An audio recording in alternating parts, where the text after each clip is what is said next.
Seorang gadis perlahan melepaskan stokingnya lalu membuangnya ke kotak sampah. Ternyata aksinya itu diintip oleh seorang pemuda. Saat pemuda itu akan mengambilnya untuk bahan eksperimen di rumahnya, gadis tersebut tiba-tiba memergokinya. Gadis itu langsung bertanya untuk apa ia mengambil kaos kakinya.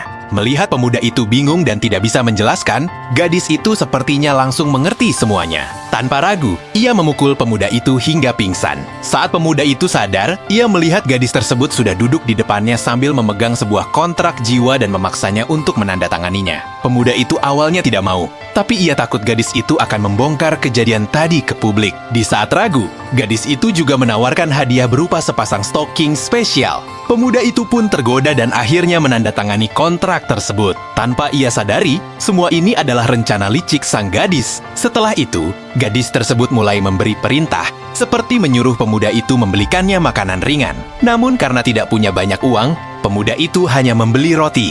Gadis itu marah besar, lalu memerintahkannya untuk berlutut karena pelayan tidak boleh makan sambil berdiri. Meski pemuda itu merasa terpaksa, ia tetap harus patuh pada perintah majikannya. Semua masalah ini sebenarnya bermula karena pemuda itu dipengaruhi oleh seseorang yang menyuruhnya mencuri pakaian dalam teman perempuan untuk dijual demi memuaskan keinginannya. Tanpa disadari, rencana itu didengar oleh gadis tersebut dari balik pintu.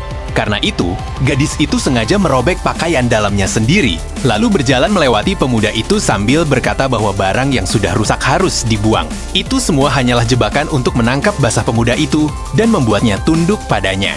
Suatu hari, gadis itu kembali memberi perintah, kali ini meminta meminjam pakaian olahraga pemuda tersebut. Saat pemuda itu membawakannya dengan gugup, gadis itu pura-pura jijik dan mengatakan baunya tidak enak. Padahal sebenarnya, diam-diam ia sudah menyukai pemuda itu sejak lama.